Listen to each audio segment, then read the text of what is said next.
Hey everyone, I'm Steak Daddy. And a steak mommy. Our video today is, do you want to tell them what it is? So it'll be how to naturally recover from ulcerative colitis. How to naturally heal it Yeah, with no meds. with no medication. So if you've watched my testimony previously, I had shared how I had overcome ulcerative colitis naturally, holistically, without medication. I was put on a lot of medication, and it was just not working for me. So took matters into my own hand, and here I am, almost a decade later. No ulcerative colitis, no medication, and I No still bleeding when she poops. well, I'm pregnant, so Well, it's a different kind of bleeding. I have hemorrhoids. TMI, but I want to be honest.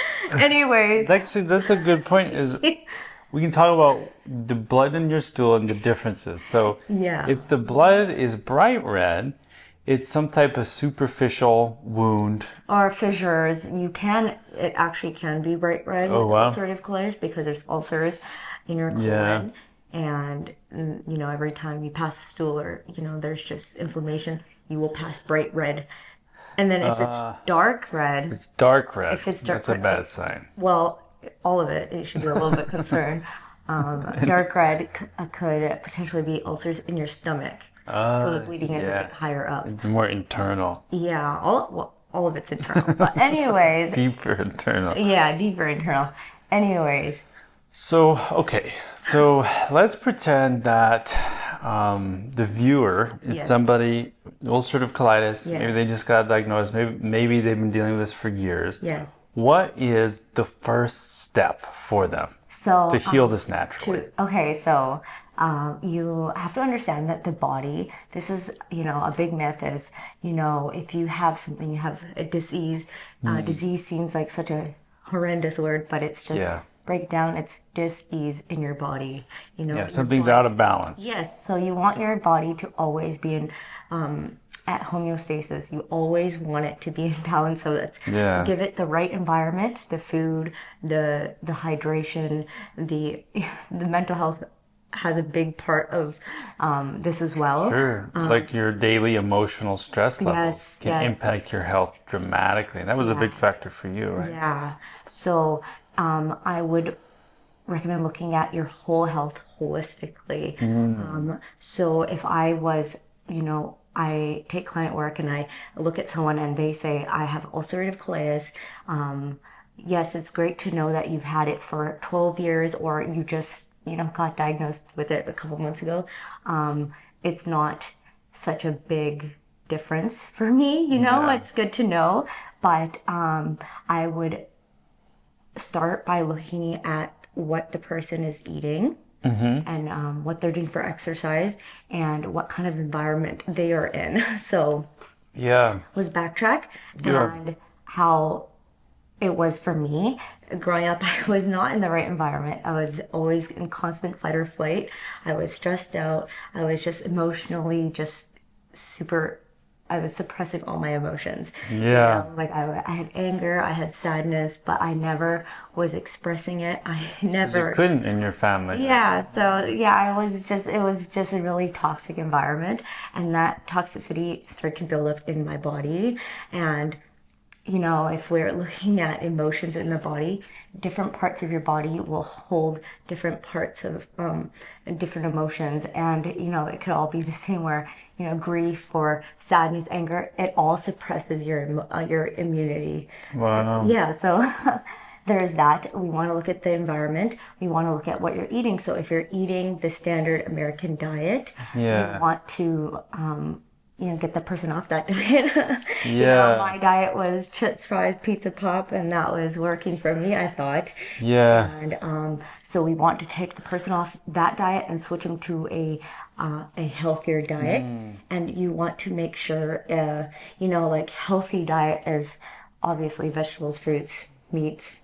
You can do raw dairy, but all of that, you can't just give a cookie cut diet to that person, because if that person has colitis but their GI tract is so raw that it cannot digest fibers, right, then you don't want to suggest the vegetables right away. You don't want to tell them, go for, the dairy, because that dairy might be upsetting their stomach, and maybe they have their stomach acid is not adequate. It's not, they have too much or they have too little, and you have to make sure you want to play around with certain things and see what that specific person needs for a specific diet.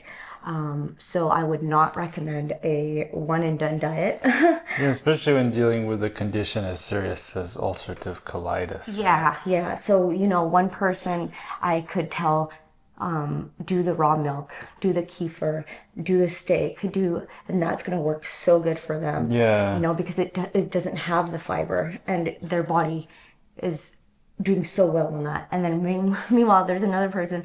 This was me. Like, I couldn't do the meat. I couldn't do the dairy right away. No. So I had to do the detoxing. I had to get there because there's so much toxin built up in my body. Sure. My body was just the enzymes. The enzymes are so low that I couldn't break down those foods. Oh, yeah. So I couldn't, my body, like, you could give me all that protein, but I wasn't going to gain the muscle or even digest like, it was upsetting my body so much because of that. So I had to make sure that I stuck with a detox protocol. So I did the smoothies, the raw fruits, not raw vegetables. I had to do I juiced, and that worked for me, but that was not one and done, and that's not something I would recommend for that person to keep doing, right? Like, we want to make sure that your body can digest all types of food at the end of I wouldn't call you recovered if you can only do one specific diet and eat specifically, and that's how it will be for the rest of your life. That's not fully healed. And, I want to make sure that person is able to eat a variety of food and not just stick to this, because it was really hard for me, going out, and friends would want to go to restaurants, and I'm at the it starts getting fun after a while. But first I was like, I have to make sure it's gluten-free, dairy-free, it can't be cooked with these oils. But you know what? You start to understand that this is good for your body for a bit, and you're gonna be able to have more freedom if you follow these steps. And you will have a lot of pushback from people and be like, oh, isn't it easier for you to just take your medication and eat whatever you want? Steroids, the prednisone, not good. And then prednisone will lead to other medications. Like weight gain and other other problems. And then it increases inflammation in the body. So then you're going to be on medication for inflammation. And then you're going to have, bleeding will come back with medication. It will not, your body will not heal with medication. You can even talk to your doctors. The doctors will say, well, you're going to be on these for life. And that's concerning, Right, and it could lead to other complications like having to get your colon removed. Yeah, so that's a big thing where, like, people in the Crohn's community or the ulcerative community, a lot of them have their colons removed, or, terrible. Or they have to get... you can't poop. You have to get, forgot the name, but they're injections where it's prednisone injections, I believe, but with iron, and you have to go every so often, and you're off. I don't know if you're fully off the meds or if you're doing that and you're substituting with some meds, but basically, that's the last step usually before getting your colon removed. And we want to prevent that.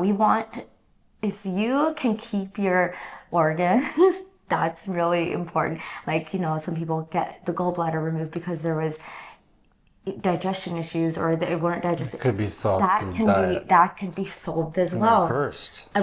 Yes, it can be. And it's like, there's just that fear aspect of, if I don't get it removed, and it would just be easier for me. It's like, no. We have to look at other ways of a holistic approach. Yes. So where was I?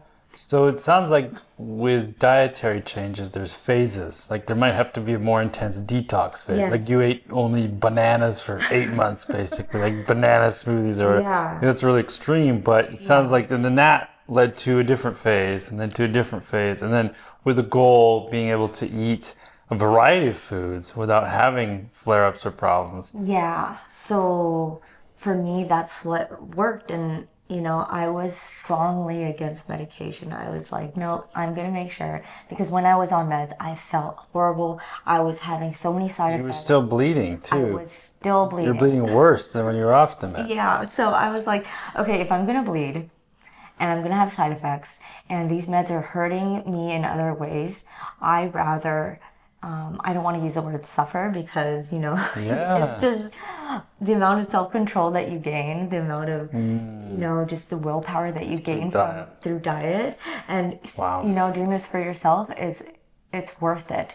And the medication was just like, I could feel it doing harm to my body, and I didn't want that. So, and I would encourage, like, as a holistic nutritionist, a big thing is to cheer on my clients, because you know what, like, I know it's exhausting, I know that you're tired, I know that you're in pain, I know that because I've been there. And it makes me really sad to see that people say, well, I tried the diet and, you know, it came back, like I started to flare up again, and I'm worse than I was. Well, you know, it's not linear. You know, healing is not linear, and there's going to be phases where you're going to be on top of the mountain, but then you're going to go through a valley, and you're not going to be feeling so well. But you know, and everyone around you will say, "Oh, just go on the meds," or or the doctors will be like, "You're crazy." You know what? You need to silence those voices. Don't let people plant seeds of doubt, fear, and anxiety, because you know this is your journey, and you have to believe in yourself, and you need to keep the people that are around you that are going to believe in you. Detox healing is not linear, and it will take a bit, but you know, you can do it. You can have a life after colitis, no medication, and healed. So what would you tell the viewer who's watching now, who is really skeptical that this could all be reversed through diet? Because maybe the medical system told them or laughed at them when they said that, or maybe they never even told them that diet is a factor here. You know, what would you tell them? I would say try it.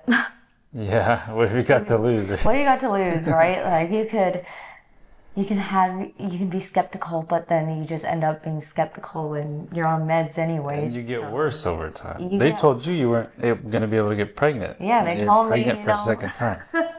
They told me a lot of things, and if I believed them, I would have been on medication. If you were a skeptic. Yeah. That didn't want to try alternative means. Yeah. You would still be there. If you're watching this right now and you've probably seen so many other videos and you're curious and you're seeking and you want to know, is this really true? Yes, it's really true.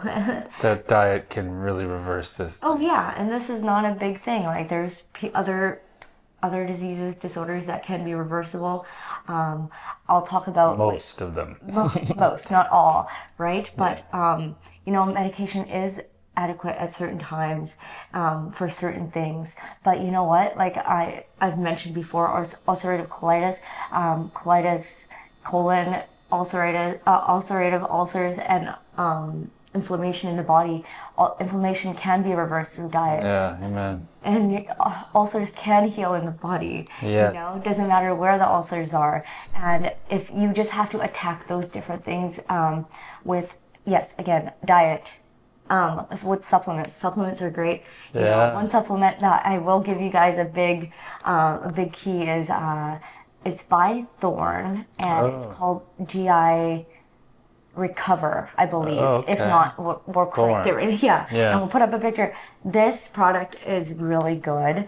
It's got the aloe vera. It's got the slippery elm. It's got the marshmallow. Cool. There are some others that we recommend too. So do join this program.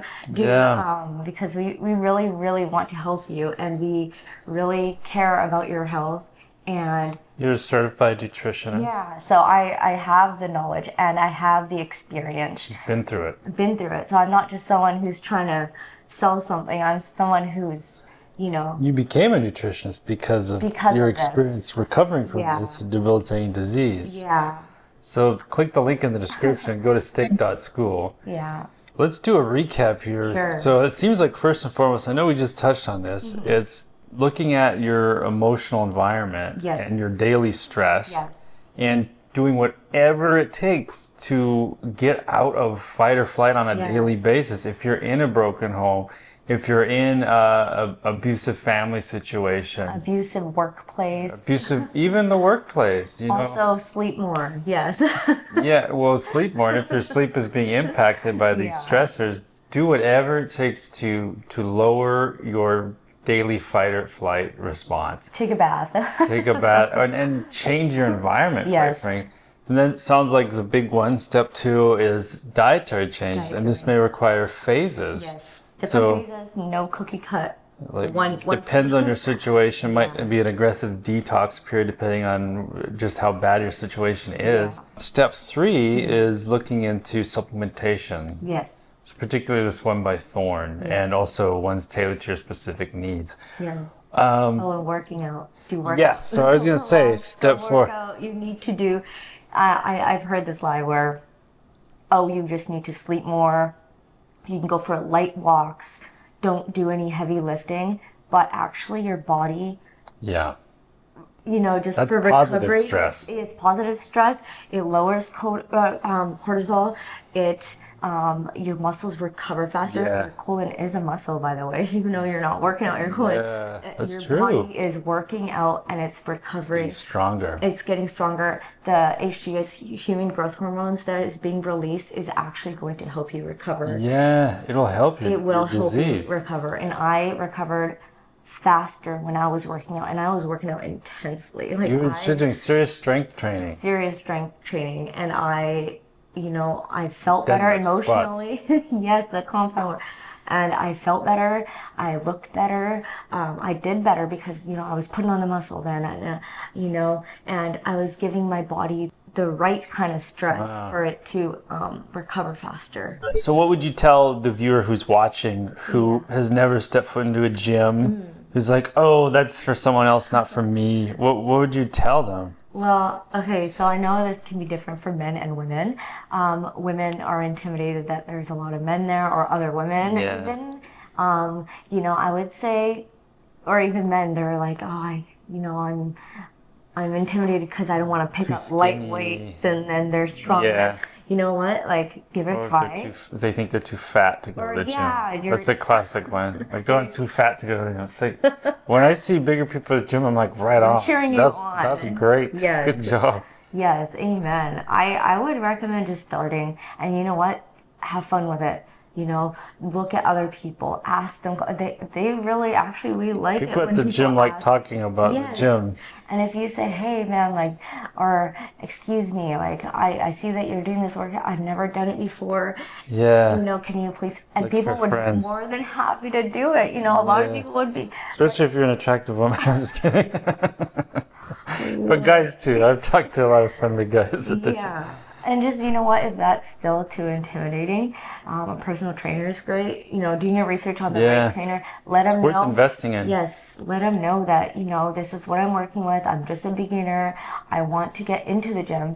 And a lot of trainers are fit to help with you start. But anyways, just start. When I first got into the gym, I was not, serious right away. I didn't go all the time, but just getting into the gym once, twice. I took a friend and we tried some things, and then you know what? Time went by and I was like, "Whoa, I'm getting a little stronger and I'm feeling better." And that becomes it builds the momentum for you to go more. And then just with time, it's just like any habit, you start doing it and you make time for it, and then you just get more dedicated. Yeah, a big one I hear with my friends is, I just don't know what to do. Yeah. So have a plan, and we can help you with that. Yeah. I have been lifting for 15 years. Yeah. And we can get a compound lifting schedule for you so that you know exactly what you're doing when you step foot in the gym. There's no guesswork. That alone, having the expectation of what I'm going to do today, that takes care of a lot of that gym anxiety. Yes. So we're happy to help you with that as well. And by the way, men and women shouldn't really be lifting differently. I hear that all the time where women are like, I don't think I should do arm curls because I don't want manly arms. Mind you, strong arms on women, beautiful. And honestly, your body is not capable of, like, these biceps, I'm not able to. Unless you took testosterone. Unless I took As a woman, you need to steroids take testosterone. I did all that. If I did, then I would have manly big arms. But no, a woman can't naturally work out to the point where they become look manly. like those bodybuilders. Because those bodybuilder women are on testosterone. Women have 10 times less testosterone than men. So it's physically impossible without external testosterone for women to get too big. Even for men to get too big, you would have to be on external testosterone. Yeah, and don't be intimidated. Don't see men and women out there or on Instagram and be like, I'll never look like that. So then you just don't try. Mind you, it's a lot of Photoshop. It's a lot of different. That too. If they don't want to admit it, we could do a whole video on that. Right? A lot of these people you see online are on testosterone, men and women, and it distorts the whole thing. Yeah. So we'll do a separate video on that for sure. Yeah. But I heard the people who say, oh, I'm not working out because I'm afraid of getting too big. It's like saying, I don't practice guitar because I'm afraid I'll become Jimi Hendrix and have to tour the world. It's like... Yeah, right. Oh no, you might become toned and healthy. Yeah, you're not going to become too big. No, but if anything, women, you would look sexy with muscle. Yes. Yeah, and healthier too. Yes, and when you become older, you will age slower. I mean, when you become older, you will age slower. Yes.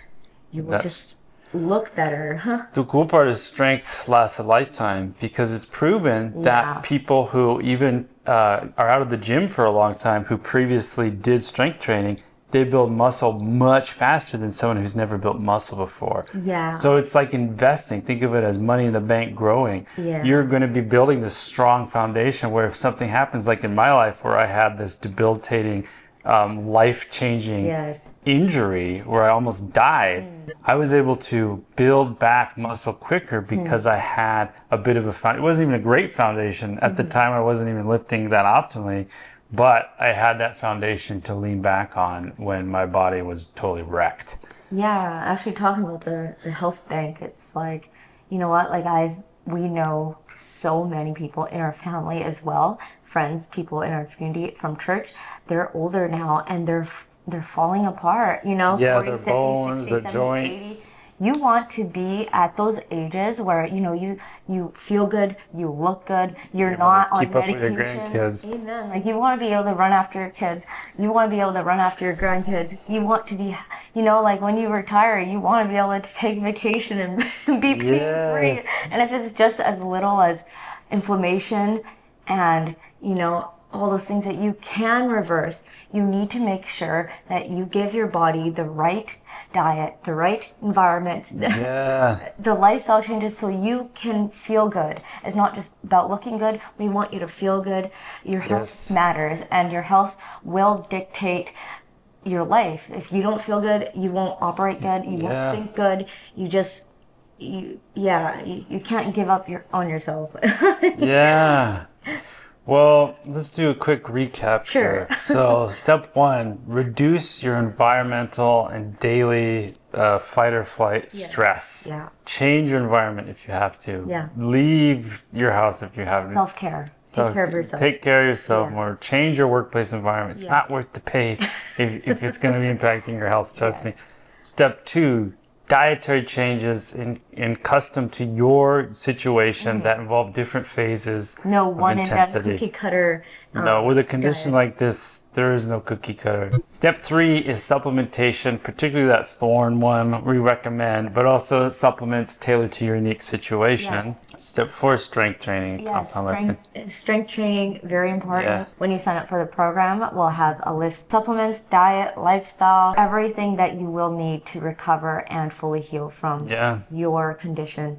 We do not promise also that you will recover 6 months, 9 months, 9 weeks, 6 takes weeks. As long as it takes. the Lord will heal you in time, and it's better than a lifelong debilitating condition. Yeah, we don't blow smoke up people's behinds. We make it fun. We keep it real. We make it fun. We keep it real. You will love your life again. So click the link in the description. Go to steak.school. We'll do a consult call. We'll look at your unique situation, determine how and if we can help you. And we'll go from there. And you can work with my wife on nutrition, me with strength training. Yes. We look forward to talking to you. Bye, Steak Fam. Bye, Steak Fam.